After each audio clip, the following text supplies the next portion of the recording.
اور کتاب میں ابراہیم کا ذکر کرو، بے شک وہ نہایت سچے تھے، پیغمبر تھے۔ جب انہوں نے اپنے باپ سے کہا کہ ابا، آپ ایسی چیزوں کو کیوں پوچھتے ہیں جو نہ سنیں اور نہ دیکھیں اور نہ آپ کے کچھ کام آ سکیں؟ ابا، مجھے ایسا علم ملا ہے جو آپ کو نہیں ملا، تو میرے ساتھ ہو جائیے، میں آپ کو سیدھی راہ پر لے چلوں گا۔ ابا، شیطان کی پوجا نہ کیجیے، بے شک شیطان اللہ کا نافرمان ہے۔ ابا، مجھے ڈر لگتا ہے کہ آپ کو اللہ کا عذاب آ پکڑے تو آپ شیطان کے ساتھی ہو جائیں۔ اس نے کہا کہ ابراہیم، کیا تو میرے معبودوں کے خلاف ہے؟ اگر تو باز نہ آئے گا تو میں تجھے سنسار کر دوں گا اور تو ہمیشہ کے لیے مجھ سے دور ہو جا۔ ابراہیم نے سلام علیکم کہا اور کہا کہ میں آپ کے لیے اپنے پروردگار سے بخشش مانگوں گا، بے شک وہ مجھ پر نہایت مہربان ہے۔ اور میں آپ لوگوں سے اور جن کو آپ اللہ کے سوا پکارا کرتے ہیں ان سے کنارہ کرتا ہوں اور اپنے پروردگار ہی کو پکاروں گا۔ امید ہے کہ میں اپنے پروردگار کو پکار کر محروم نہیں رہوں گا۔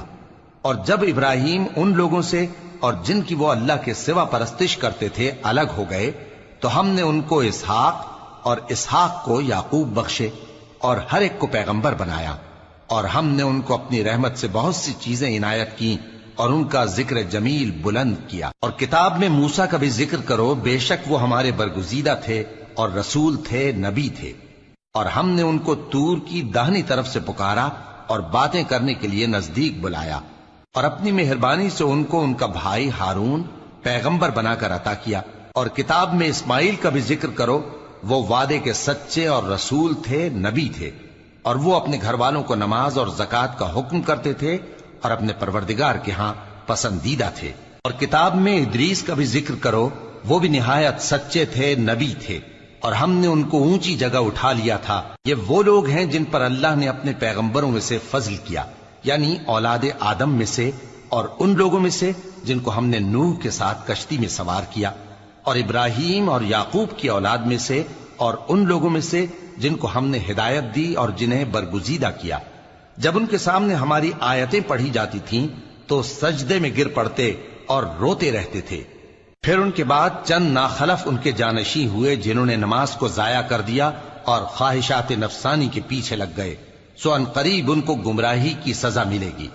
ہاں، جس نے توبہ کی اور ایمان لایا اور عمل نیک کیے تو ایسے لوگ بہشت میں داخل ہوں گے اور ان کا ذرا نقصان نہ کیا جائے گا، یعنی ہمیشہ کی بہشتوں میں جس کا اللہ نے اپنے بندوں سے وعدہ کیا ہے کہ جو ان کی آنکھوں سے پوشیدہ ہے۔ بے شک اس کا وعدہ نیکوکاروں کے سامنے آنے والا ہے، وہ اس میں سلام کے سوا کوئی بیہودہ کلام نہ سنیں گے اور ان کو صبح و شام کھانا ملے گا۔ یہی وہ جنت ہے جس کا ہم اپنے بندوں میں سے ایسے شخص کو مالک بنائیں گے جو پرہیزگار ہوگا۔ اور فرشتوں نے پیغمبر کو جواب دیا کہ ہم تمہارے پروردگار کے حکم کے سوا اتر نہیں سکتے، جو کچھ ہمارے آگے ہے اور جو پیچھے ہے اور جو اس کے درمیان ہے سب اسی کا ہے، اور تمہارا پروردگار بھولنے والا نہیں، یعنی آسمان اور زمین کا اور جو ان دونوں کے درمیان ہے سب کا پروردگار، تو اسی کی عبادت کرو اور اس کی عبادت پر ثابت قدم رہو۔ بھلا تم کوئی اس کا ہم نام جانتے ہو؟ اور کافر انسان کہتا ہے کہ جب میں مر جاؤں گا تو کیا زندہ کر کے نکالا جاؤں گا؟ کیا ایسا انسان یاد نہیں کرتا کہ ہم نے اس کو پہلے بھی تو پیدا کیا تھا جبکہ وہ کچھ بھی چیز نہ تھا؟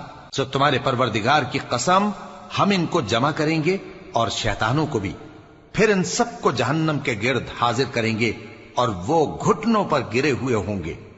پھر ہر گروہ میں سے ہم ایسے لوگوں کو کھینچ نکالیں گے جو رحمان کے مقابلے میں سخت سرکشی کرتے تھے، پھر ہم ان لوگوں سے خوب واقف ہیں جو اس میں داخل ہونے کے زیادہ لائق ہیں، اور تم میں سے کوئی شخص نہیں مگر اسے اس پر گزرنا ہوگا، یہ تمہارے پروردگار پر لازم ہے، مقرر ہے۔ پھر ہم پرہیزگاروں کو نجات دیں گے اور ظالموں کو اس میں گھٹنوں کے بل پڑا ہوا چھوڑ دیں گے۔ اور جب ان لوگوں کے سامنے ہماری آیتیں پڑھی جاتی ہیں تو جو کافر ہیں وہ مومنوں سے کہتے ہیں کہ دونوں فریق میں سے مکان کس کے اچھے اور مجلسیں کس کی بہتر ہیں، اور ہم نے ان سے پہلے بہت سی امتیں ہلاک کر دیں، وہ لوگ ان سے ٹھاٹ باٹ اور نمود و نمائش میں کہیں اچھے تھے۔ کہہ دو کہ جو شخص گمراہی میں پڑا ہوا ہے، رحمان اس کو آہستہ آہستہ مہلت دیا جاتا ہے، یہاں تک کہ جب اس چیز کو دیکھ لیں گے جس کا ان سے وعدہ کیا جاتا ہے، خواہ عذاب اور خواہ قیامت، تو اس وقت جان لیں گے کہ مکان کس کا برا ہے اور لشکر کس کا کمزور ہے۔ اور جو لوگ ہدایت یاب ہیں اللہ ان کو زیادہ ہدایت دیتا ہے، اور نیکیاں جو باقی رہنے والی ہیں وہ تمہارے پروردگار کے ہاں صلے کے لحاظ سے خوب اور انجام کے اعتبار سے بہتر ہیں۔ بھلا تم نے اس شخص کو دیکھا جس نے ہماری آیتوں سے کفر کیا اور کہنے لگا کہ اگر میں اثر نو زندہ ہوا بھی تو یہی مال اور اولاد مجھے وہاں ملے گا؟ کیا اس نے غیب کی خبر پالی ہے یا اللہ کے یہاں سے عہد لے لیا ہے؟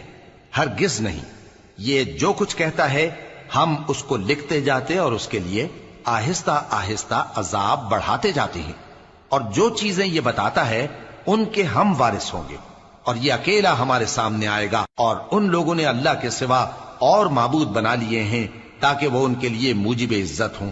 ہرگز نہیں، وہ معبود ان کی پرستش سے انکار کریں گے اور ان کے دشمن و مخالف ہوں گے۔ کیا تم نے نہیں دیکھا کہ ہم نے شیطانوں کو کافروں پر چھوڑ رکھا ہے کہ وہ ان کو خوب اکساتے رہتے ہیں؟ تو تم ان پر عذاب کے لیے جلدی نہ کرو کہ ہم تو ان کے لیے دن شمار کر رہے ہیں۔ جس روز ہم پرہیزگاروں کو رحمان کے سامنے بطور مہمان جمع کریں گے اور گناہگاروں کو دوزخ کی طرف پیاسے ہانک لے جائیں گے، تو لوگ کسی کی سفارش کا اختیار نہ رکھیں گے مگر جس نے رحمان سے اقرار لے لیا ہو۔ اور کہتے ہیں کہ رحمان بیٹا رکھتا ہے۔ ایسا کہنے والوں، یہ تو تم بری بات زبان پر لاتے ہو۔ قریب ہے کہ اس جھوٹ سے آسمان پھٹ پڑے اور زمین شق ہو جائے اور پہاڑ پارا پارا ہو کر گر پڑیں کہ انہوں نے رحمان کے لیے بیٹا تجویز کیا، اور رحمان کو شایع نہیں کہ کسی کو بیٹا بنائے۔ ہر شخص جو آسمانوں اور زمین میں ہے رحمان کے روبرو بطور بندہ ہی آئے گا۔ اس نے ان سب کو اپنے علم سے گھیر رکھا اور ایک ایک کو شمار کر رکھا ہے، اور یہ سب قیامت کے دن اس کے سامنے اکیلے اکیلے حاضر ہوں گے۔ اور جو لوگ ایمان لائے اور عمل نیک کیے رحمان ان کی محبت مخلوقات کے دل میں پیدا کر دے گا۔ اے پیغمبر صلی اللہ علیہ وآلہ وسلم، ہم نے یہ قرآن تمہاری زبان میں آسان بنا کر نازل کیا ہے تاکہ تم اس سے پرہیزگاروں کو خوشخبری پہنچا دو اور جھگڑالوؤں کو ڈر سنا دو۔ اور ہم نے ان سے پہلے بہت سے گروہوں کو ہلاک کر دیا ہے۔ بھلا تم ان میں سے کسی کو دیکھتے ہو یا کہیں ان کی بھنک سنتے ہو؟